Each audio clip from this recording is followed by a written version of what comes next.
오늘 본문은 제가 생각할 때 성경에서 가장 어려운 말씀이지 않을까 싶습니다. 해석도 해석이지만 우리가 지키기가 어려운 말씀이죠. 이 말씀은 우리를 정말로 어렵게 만듭니다. 오른편 뺨을 치거든 왼편도 돌려대라. 속옷을 가지고자 하면 겉옷까지 벗어줘 버려라. 구하는 자에게 주고 꾸고자 하는 자에게 거절하지 말아라. 더 나아가서 원수까지도 사랑해라. 여러분, 정말로 지키기 힘든 말씀 아닙니까? 무조건 참아야 하고, 무조건 양보해야 하고, 무조건 베풀어야 하고, 무조건 희생해야만 할 것 같은 말씀입니다. 이제 교회에 있다 보면 어려움을 호소하는 분들이 많이 있습니다. 전화상으로 연락이 오기도 하고, 서신으로 연락이 오기도 하고, 이렇게 어려우니까 도와주십시오 하는 생면부지의 사람들인데도 도와달라는 연락이 자주 옵니다. 나는 어디 청송 감옥소에 있는데 형편이 어려우니까 영치금을 좀 보내주십시오 하는 분들도 있고, 자신의 진단서를 그냥 복사해가지고 내가 이렇게 병들었으니까 좀 도와주십시오 하는 분들도 있고, 교회를 개척했는데 어려움에 처해서 먹을 양식이 없습니다. 도와주십시오 하는 분들도 있고, 연락이 끊임없이 옵니다. 그런데 그런 연락이 올 때마다 모두 응할 수가 없습니다. 모두 다 도와줄 수가 없습니다. 어떤 부분에 있어서는 거절하고 외면할 때도 있습니다. 그런데 그렇게 거절하고 나서 이 말씀을 접하게 되면 그렇게 마음이 무겁습니다. 그렇지 않습니까? 내게 구하는 자에게 주며 내게 꾸고자 하는 자에게 거절하지 말라 그랬는데 우리는 어쩔 수 없이 거절해야 될 때가 있거든요. 그러면 이 말씀을 접하게 되면 굉장히 마음이 찔리게 됩니다. 그중에 어떤 분들은 교회 조금 다녔어요. 교회에 대해서 어중간하게 아시는 분들 있죠. 교회는 이제 안 다니는데 과거에 교회를 좀 다녀서 교회에 대해서 좀 아는 분들이 있어요. 그런 분들이 이 말씀을 기반으로 해서 우리에게 지나친 것들을 요구할 때가 있습니다. 교회가 돼가지고 이것도 안 해주냐? 교회 다니면서 이것도 못 참냐? 원수도 사랑하라고 했는데 왜 너는 사랑하지 않냐? 야, 오른쪽 뺨을 치면 왼쪽 뺨도 돌려대라고 하지 않았느냐? 그런데 너는 왜 참지 못하냐? 자기들의 부당함과 억지스러움은 생각하지도 않고 교회에게 또는 성도들에게 부당한 요구들을 할 때가 있죠. 뭘 근거로요? 이 말씀을 근거로 그렇죠. 야, 원수까지도 사랑하라 하지 않았냐? 속옷 달라고 하면 겉옷까지 주라고 하지 않았냐? 근데 너는 왜 안 그래? 너 진짜 예수 믿는 사람 맞아? 하고 그렇죠. 만약에 교회가 거절한다거나 성도들이 냉정하게 그 요구를 거절하면 오히려 욕을 하죠. 저래가지고 교회 다닌다고, 저래가지고 교회라고, 예수님 말씀에 이렇게 원수까지도 사랑하라고 했는데 오른쪽 뺨을 치면 왼쪽 뺨도 돌려대라고 그랬는데 저래가지고 교회 다닌다고 이렇게 비난할 때도 있습니다. 심지어는 믿는 사람 중에서도, 그러니까 우리의 교회 구성원이죠. 교회 공동체에 소속되어 있는 구성원 중에서도 그래도 교회가 참아야지, 그래도 교회가 양보해야지 하는 사람들도 무조건적으로 교회가 져야 된다, 무조건적으로 교회가 양보해야 된다고 생각하는 사람들도 있죠. 왜요? 본문과 같은 말씀이 존재하기 때문에 그렇습니다. 구하는 자에게 주고 꾸고자 하는 자에게 거절하지 말아라. 원수까지도 사랑해라. 그래서 교회가 무조건적으로 베풀어야 되는 거 아닌가 하고 이제 생각하는 거죠.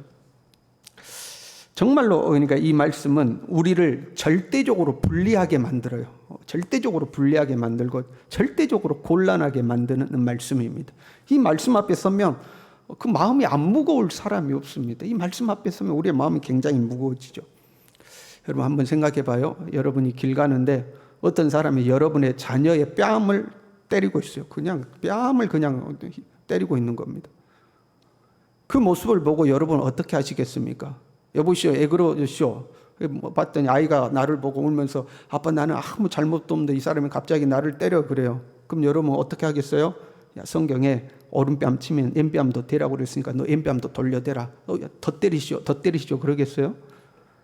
그 사람이 멱살을 잡고 덤비지 않겠습니까? 야, 이놈의 자식아, 너희 우리 애기 때리냐 그러고 덤비지 않겠습니까?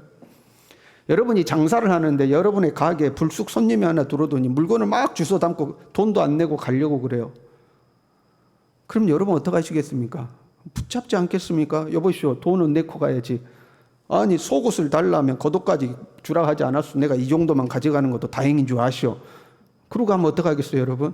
경찰에 신고하지 않겠습니까? 아이, 속옷도 당신 예수 믿는다며. 당신 집 앞에 문패 순천 서북에 붙어 있구만. 교회 다니니까 속옷을 달라면 겉옷까지 주라고 그랬으니까 내가 이 정도 가져가는 것도 다행인 줄 알고 얌전히 계시죠 하고, 누군가가 그렇게 우리의 물건을 가져간다며 어이없지 않겠습니까? 내가 보더라도 이 사람은 완전히 망해가는 사람이에요. 더 이상 도와도 그 속된 표현으로 견적이 안 나와요. 더 이상 어떻게 도울 수도 없고, 더 도와봐야 밑 빠진 독에 물 붓기 같은 사람이에요. 근데 그 사람이 와가지고 여러분에게 돈을 빌려달라고 그럽니다. 돈 좀 빌려주십시오. 그런데 여러분이 평생을 모아놓은 돈이 있다고 해봐요. 평생을 모아놓은 돈이 있는데 그 돈 주겠어요, 안 주겠어요? 구하는 자에게 주라고 했으니까, 구워달라고 하는 자에게 거절하지 말라고 그랬으니까, 여러분 망해가는 사람이 딱 봐도 망하게 생겼는데 여러분에게 그 돈 달라면 여러분 주겠습니까? 아니, 여보시오, 말씀에가 구하는 자에게 주며 꾸고자 하는 자에게 거절하지 말라고 했었는데 당신 거절해? 예수 믿는 거 맞아? 예수님이 당신한테 그렇게 가르쳤어? 빨리 돈 내놔. 그럼 어떡하시겠어요? 참으로 난처하겠죠? 이 오늘 본문의 말씀은 이렇게 시작합니다. 눈은 눈으로, 이는 이로 갚으라 하였다는 것을 너희가 들었으나, 이렇게 되어 있죠. 지금 바리새인과 서기관이 가르치는 의조, 바리새인과 서기관이 가르치는 율법이 눈은 눈으로, 이는 이로 갚으라 하는 거죠. 그런데 예수님은 지금 뭘 말씀하셔요? 너희의 의가 바리새인이나 서기관보다는 나아야 된다 하는 걸 말씀하시는 거예요. 눈은 눈으로, 이는 이로보다는 너희가 나아야 된다 하는 것을 이제 말씀하고 있는 거죠. 먼저는 그러면 눈은 눈으로, 이는 이로 하는 이 법이 어떤 법인지 조금 이해할 필요가 있습니다. 이 말씀은 구약성경 몇 군데에 등장하고 있는데요. 먼저 출애굽기 21장에 이 말씀이 나옵니다. 출애굽기 21장에 보면 폭행에 관련된 법들이 쭉 나옵니다. 그 중에 임산부를 때렸을 때에 대한 법이 있어요. 임산부를 때렸어요. 그랬더니 태아가 죽었어요. 태아가 죽고 산모는 멀쩡해요. 태아만 죽었어요. 그러면 그 태아에 대해서 이 금전적으로 보상을 해주게 되어 있습니다. 그런데 임산부를 때려서 태아가 죽었는데 임산부가 다쳤어요. 그러면 그 임산부의 눈이 다쳤으면 상대방의 눈을, 이가 다쳤으면 이를 다치게 하라 하고 이 법이 등장하고 있습니다.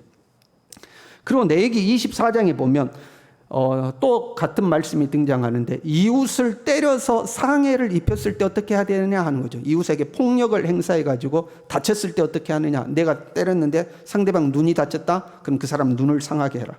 이가 하나 부러졌다? 그러면 그 사람 이를 하나 분질러뜨려라. 다리가 하나가 부러졌다? 그러면 상대방도 다리를 하나 분질러뜨려라 하고 이 법이 기록되어 있습니다. 신명기 19장에도 똑같은 말씀이 나오는데, 이 신명기 19장은 우리가 저번 주에 산상수훈에 살폈던 맹세, 거짓 증언과 관련해서 나옵니다. 상대가 거짓 증언을 했는데 그 거짓 증언을 한 이유가 내 눈을 상하게 하기 위해서 거짓 증언을 했다면 상대방의 눈을 상하게 해라. 상대방이 거짓 맹세를 해서 내 이를 상하게 할 목적을 가지고 있었다면 거짓 증언하는 사람의 이를 부러뜨려라 하고 이제 등장하는 법입니다. 이 법을 동해 보복법 이렇게 부릅니다. 동등한 해를 보복한다 그런 말이에요. 동해 보복법이죠. 이 동해 보복법은 언뜻 보면 잔인한 것 같지만 꼭 그렇진 않습니다. 이 법이 하는 순기능이 있습니다. 먼저는 예방의 효과가 있습니다. 내가 누구를 때리고 싶어도 내가 화가 나가지고 저 사람 눈탱이를 한번 봐버려야겠다 하면 뭘 염려해야 돼요? 내가 저 사람 눈을 치면 나도 내 눈을 상해야 한다고 염려를 해야 돼요. 그래서 사전에 예방을 하는 겁니다. 내가 누구를 때리지 못하도록, 상해를 입히지 못하도록, 거짓 증언을 하지 못하도록 예방하는 효과가 있습니다. 화가 나가지고 저놈의 자식 다리 몽둥이를 하나 분질러버려 하다가도 그럼 내 다리도 부러지지. 그러니까 못하는 거예요. 내가 저 사람을 죽이면 나도 죽어야 돼요. 목숨은 목숨으로입니다. 그래서 예방하는 효과가 있습니다. 또 하나는 정의를 세우도록 합니다. 무슨 말이냐면 거짓과 부당한 폭력을 사용한 것에 대해서 보복을 허락하도록 한 겁니다. 보복을 금지한 게 아니고 보복을 허락하도록 했어요. 악한 자들이 거짓말을 합니다. 부당하게 폭력을 사용합니다. 억울하게 무언가를 빼앗아갑니다. 그건 정의가 아니죠. 정의가 훼손된 겁니다. 그러면 힘없이 당하고만 있어야 되느냐? 그게 아니라는 겁니다. 불의한 자들에 대해서 반드시 보복해서 정의를 바로 세우라 하는 겁니다. 그래서 이 법은 부정의를 허락하지 않는 법입니다. 불의를 보고 참으면 안 된다. 불의한 일을 했으면 반드시 대갚아서 정의를 바로 세우라 하는, 정의를 바로 세우는 법입니다. 그러나 보복을 하되 적당한 선을 지키도록 되어 있습니다. 여러분, 우리가 누군가에게 한 대 맞았다고 생각해 봐요. 기분 나쁘게 한 대 맞았어요. 그럼 내가 갚아줘야 돼. 한 대만 때리겠어요? 세 대 때리겠어요? 누군가 날 한 대 때렸어요. 기분 나빠서 못 참고 나도 때려야 돼요. 그러면 한 대 때리겠어요? 세 대 때리겠습니까? 세 대만 때리겠습니까? 분이 풀릴 때까지 때리죠. 그게 사람이죠. 나는 비록 한 대 맞았을지라도 내가 기분이 나쁘면 내 분이 풀릴 때까지 갚아줘야 됩니다.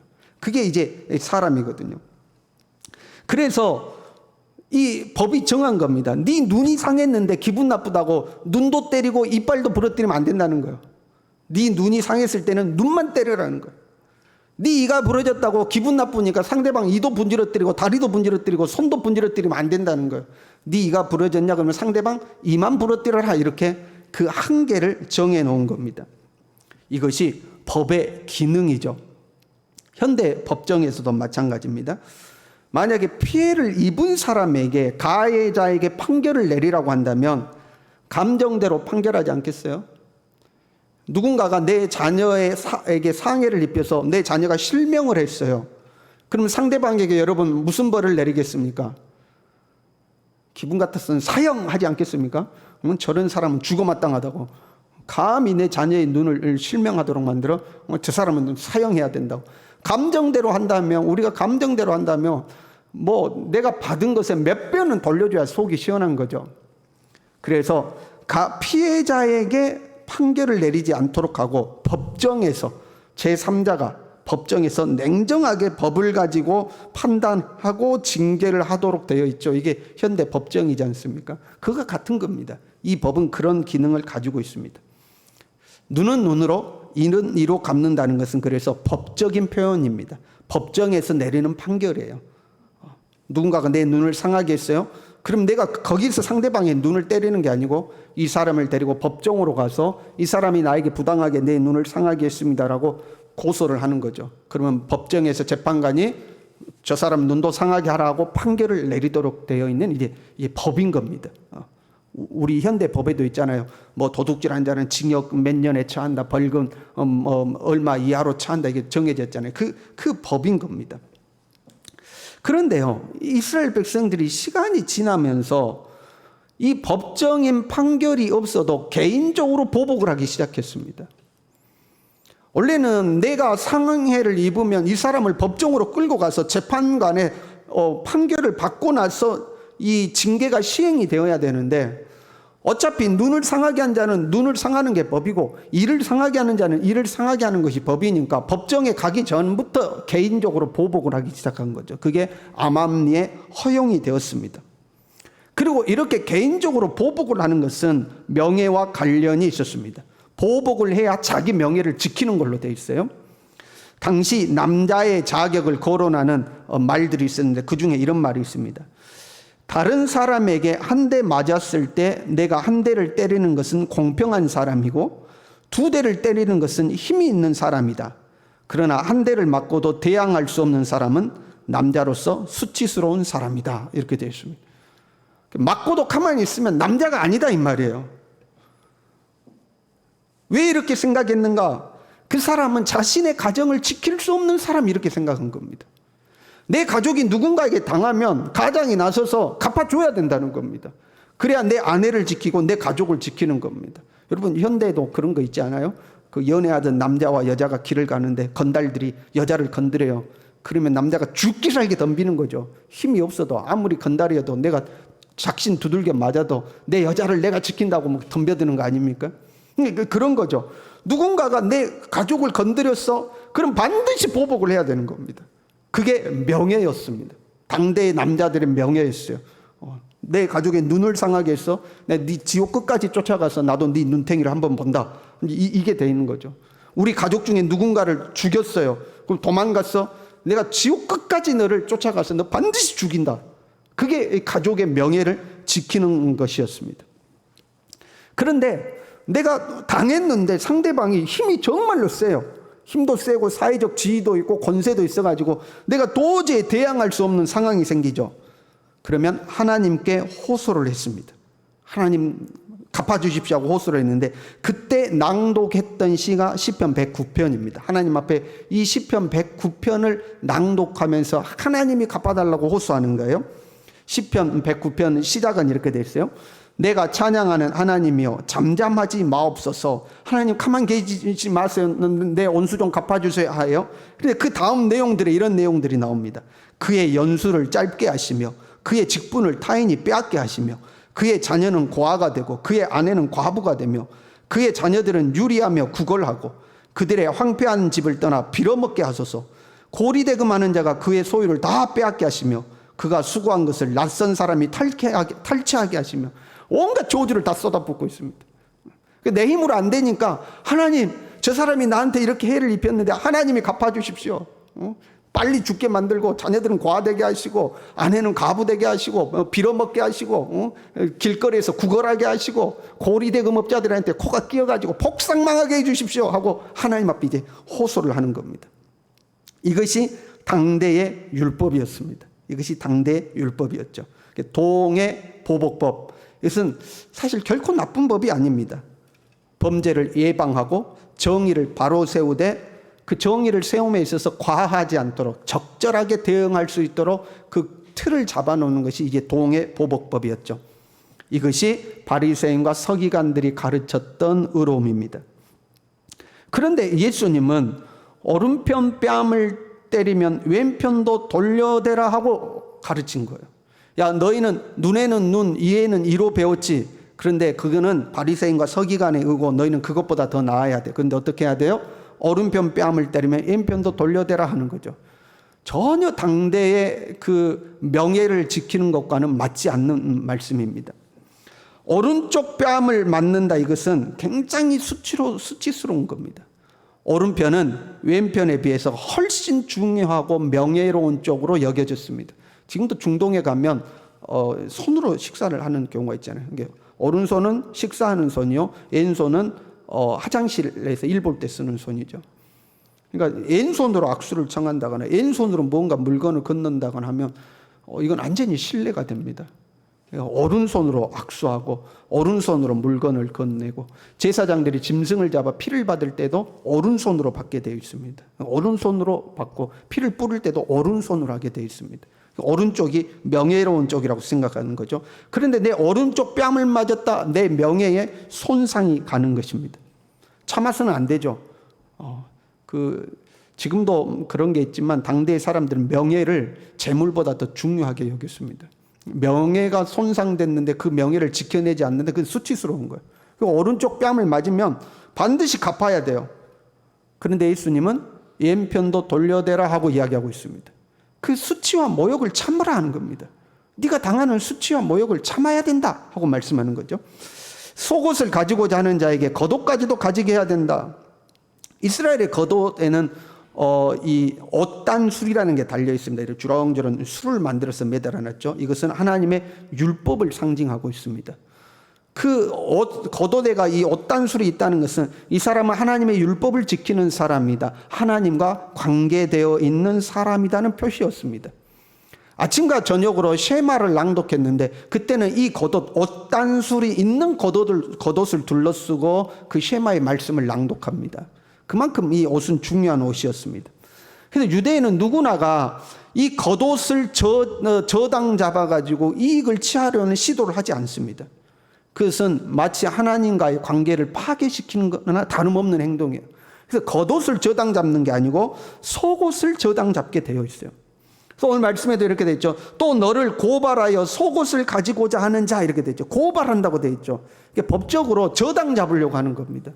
저당을 잡는데 겉옷은 허락되지 않기 때문에 속옷을 저당 잡으려고 법정에다 고발을 한 거죠.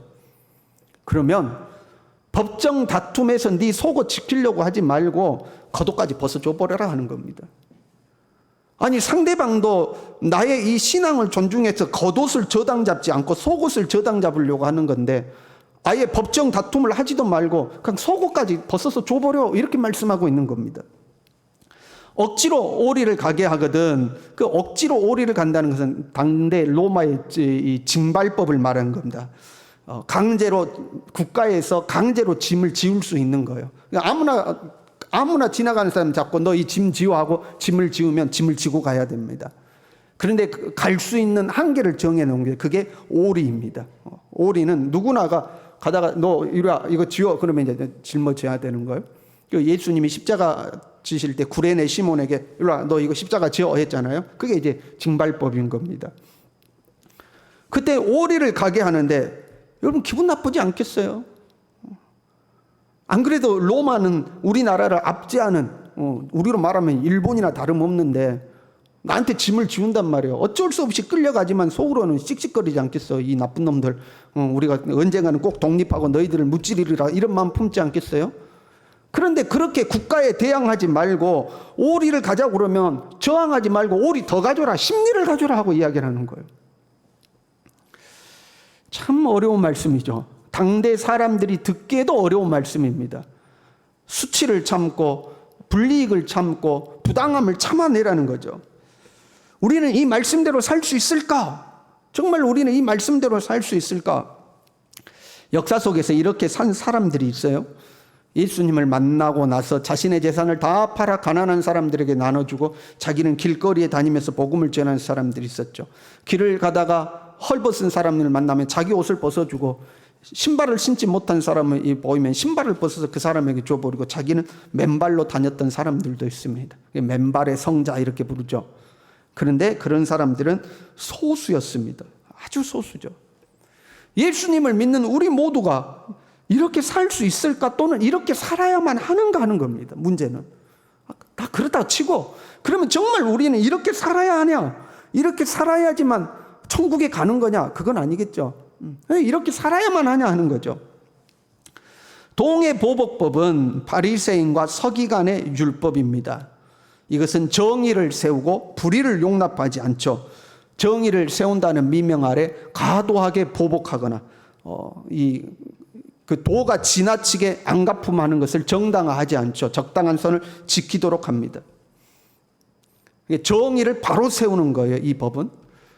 그럼 여러분 한번 생각해 봐요. 우리가 이 말씀대로 살면 정의가 바로 설 것 같습니까? 정의가 무너질 것 같습니까? 여러분이 주라고 그러면 다 나눠주고 주라고 그러면 다 나눠주고 누가 때리면 이쪽도 때려주십시오 하고 우리 집에 누가 들어와가지고 물건 가져가면 다 가져가십시오 그래요. 그러면 정의로운 사회가 될 것 같습니까? 이 사회가 더 엉망이 될 것 같습니까? 모르긴 몰라도 이 세상에 악한 사람들이 우리 거 다 가져갈 겁니다. 그러지 않습니까 여러분? 야, 저 집은 그냥 가서 가져오면 돼 하고 다 가져가지 않겠습니까? 정의가 바로 서기보다 정의가 훨씬 무너질 가능성이 높죠. 그것은 이 법의 원래 취지하고 맞지가 않습니다. 그렇죠? 보세요. 몇 가지 생각해 봐야 돼요. 이제 지금 산상수훈의 사람과의 관계에 대해서 예수님이 바리새인은 이렇게 가르쳤지만 너희는 이 정도는 되어야 한다고 하시는 말씀이에요. 그 중에 살인에 대해서 이렇게 했어요. 형제에게 노하는 자마다 심판을 받게 되고 형제를 대하여 나가라 하는 자는 공회에 잡혀가게 되고 미련한 놈이라 하는 자는 지옥불에 들어가게 되리라 이렇게 돼 있죠. 그러니까 사람을 죽여서만 살인이 아니고 미워하고 욕하고 미련하다고 하는 것도 살인인데 그런 사람은 어떻게 된다? 지옥 간다 이렇게 돼 있어요. 이 살인에 관련된 예수님의 가르침을 지키지 않으면 지옥 간다 이렇게 되죠. 형벌이 약속되어 있습니다. 간음도 마찬가지입니다. 만일 내 어른 눈이 너로 실족하게 하거든 빼어내버리라. 내 백체 중 하나가 없어지고 온몸이 지옥에 던져지지 않는 것이 유익하며 야, 눈 빼버려. 네 손이 범죄해? 네 손 잘라버려. 눈 없이 손 없이 천국 가는 게 낫지 지옥 가면 안 되잖아. 그러니까 차라리 눈 빼버리고 손 잘라버려 이렇게 말씀하시는 거죠. 이 말씀도 이것도 이 간음에 대한 주님의 가르침도 지키지 않으면 지옥 형벌이 약속되어 있는 거죠. 형벌이 기록되어 있어요. 그런데 오늘 본문의 말씀은 38절부터 42절까지 보면 아무런 약속이 없습니다. 말씀을 안 지키면 천국에 못 간다. 지옥불에 떨어진다 이런 말씀이 없어요. 그냥 N편도 돌려대라, 꾸고자 하는 자에게 거절하지 말아라, 뭐 이렇게만 돼 있지, 이렇게 안 하면 너 이런 일이 있을 거야, 이런 게 없어요. 그래서 그 다음 말씀 43절부터 나오는 말씀과 연결해서 볼 필요가 있습니다. 그 연결해서 보면 46절에 이렇게 돼 있어요. 너희가 너희를 사랑하는 자를 사랑하면 무슨 상이 있으리요? 상에 대해서 이야기를 하고 있습니다. 너 이렇게 안 살면 너 지옥 가, 이게 아니고 너 이렇게 살면 상이 있다, 상급하고 연결되는 말씀입니다. 살인하지 않는 것, 간음하지 않는 것은 상급이 없어요. 살인하지 말라, 네 살인 안 하면 상급 받을 거야. 간음하지 말라, 간음 안 하면 상급 받을 거야, 이런 말씀이 없어요. 살인하지 말라, 그런데 살인하면 너 벌 받아. 간음하지 말라, 근데 간음하면 너 벌 받아. 벌이 약속돼 있지 상이 약속돼 있는 말씀이 아닙니다. 그런데 서로 사랑해라, 하나님 앞에 헌신해라, 충성해라, 봉사해라, 죽도록 충성해라. 그래 하면 천국에서 면류관이 내게 있을 것이다, 생명의 면류관이 있을 것이다. 이러한 것들은 상급이 약속되어 있는 말씀이죠. 그래서 오늘 본문의 말씀은 오른편 뺨을 치면 왼편도 돌려대고 가지고자 하면 겉옷도 다 줘버리고 하는 것은 형벌과 관련되어 있는 것이 아니고 상급과 관련되어 있는 말씀입니다. 그래서 우리가 이렇게 살면 너에게 상급이 있을 거야 하고 상급을 약속하는 말씀이에요. 그리고 한 가지 더요. 그러면 이 말씀대로 여전히 의문이죠. 말씀 그대로, 문자 그대로 지켜야 되는가 하는 거죠. 여러분 이제 좀 수요일 저녁에 졸리시는 것 같은데 옆 사람 보고 뺨을 한 대씩 쳐주실래 합니까? 뺨을 한 대 쳐주세요. 그 말씀대로 그럼 반대 뺨도 한 번씩 돌려대시고, 주일마다 우리 하자고, 주일마다 뺨을 치고 또 돌려대고 뺨을 치고, 말씀대로 하려면 그렇게 해야 되는 거 아니에요? 그런데 지금 산상수훈의 말씀을 쭉 보세요. 간음에 대해서 볼까요? 네 눈이 너로 실족하게 하면 빼버려라. 진짜로 눈 빼실 겁니까, 여러분? 이 말씀이 진짜 눈 빼란 말씀입니까? 네 눈이, 네 오른 눈이 너로 하여금 범죄케 하면 네 오른 눈 빼버려라. 여러분 진짜 눈 빼라는 말씀입니까? 네 오른손이 너로 실족케 하면 네 오른손 잘라서 내 던져버려라. 진짜로 예수님 우리 오른손 잘라버리라는 이야기입니까? 그게 아니죠. 그만큼 철저하게 하나님의 말씀을 지키라는 거죠. 오늘 본문의 말씀도 그러한 관점에서 이해할 필요가 있습니다. 마지막에 이렇게 했어요. 너희 아버지의 온전하심과 같이 너희도 온전하라 그랬어요. 그러니까 하나님 닮으면 되는 거예요, 우리는. 그러면 하나님이 무조건 용납하시는 분인가? 불의한 자가 불의를 행하는 것을 다 용납하시는가? 악인들이 악을 행할 때 다 용납하고 그래 그것도 좋다, 그것도 좋다, 더해라 이러시는 분인가? 절대 아니죠. 하나님은 사랑의 하나님이며 동시에 공의의 하나님입니다. 예수님은 십자가를 짊어지실 때는 무조건 참으셨어요. 그러나 한편으로는 바리새인과 서기관들을 호되게 호통쳤습니다.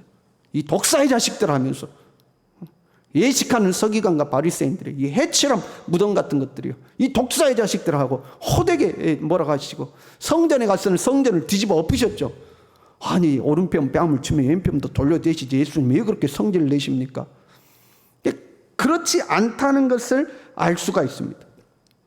무조건 참고 무조건 양보해서 불의가 성행하도록 하는 것, 이거는 절대 하나님의 뜻이 아닙니다. 불의한 자가 우리의 것을 빼앗고 불의가 성행하는데 다 용납하고 다 용서하라고 그랬으니까 다 봐주자, 이거는 절대 하나님의 가르침이 아닙니다. 하나님의 공의가 손상되어서는 안 되는 거죠. 정리를 해볼까요? 그래도 좀 어렵죠, 여러분이. 좀 어렵죠. 한마디로 정리해 볼게요. 눈은 눈으로, 이는 이로 갚으라 하는 것은 현대말로 하자면 법대로 하자입니다. 법대로 하자.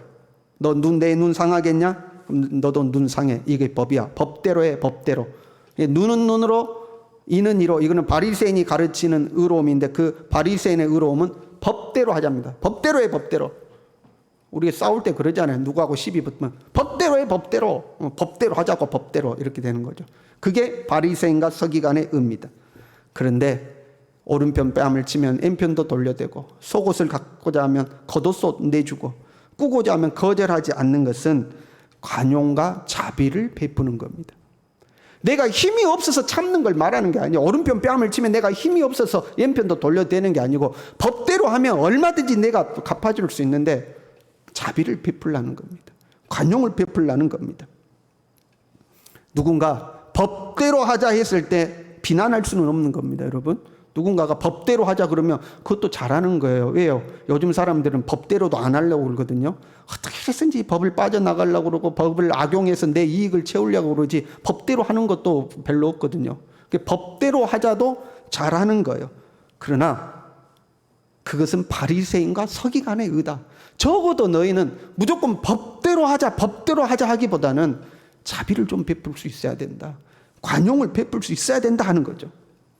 너희가 하나님 나라의 시민이 되었다면, 이 땅의 소금과 빛이 되었다면 법대로만 하지 말고 얼마든지 법대로 내가 할 수 있지만 자비를 베풀어라.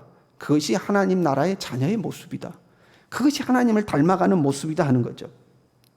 법대로만 하지 말고 자비와 관용을 베푸는 거죠. 여러분, 예배 마치고 가는데 누가 와서 내 차를 쿵 박았어요. 그럼 어떻게 해요? 법대로 합시다. 법대로 하지 말고, 그래도 괜찮아요. 법대로 해서 보험 불러서 법대로 처리해도 괜찮아요. 그런데 뒷사람이 100% 잘못했어요. 그러면 보니까 기스 조금 났는데 그냥 가시죠. 이게 이 자비와 관용의 정신인 거죠. 이 정도는 괜찮습니다. 그냥 가시죠. 법대로만 해도 괜찮은 거예요. 그러나 너희는 그것보다 한 발 더 나가야 되지 않겠냐 하는 거죠. 물론 우리가 한 번에 이루는 거 아니라고 그랬어요. 한 번에 이루는 거 아니야. 하나님처럼 어떻게 한 번에 온전해집니까? 한 번에 되는 게 아니죠.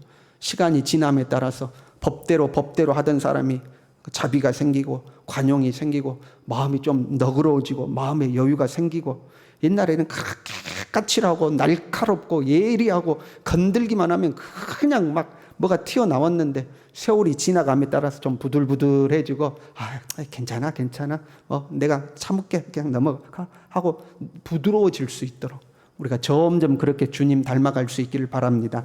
기도하겠습니다.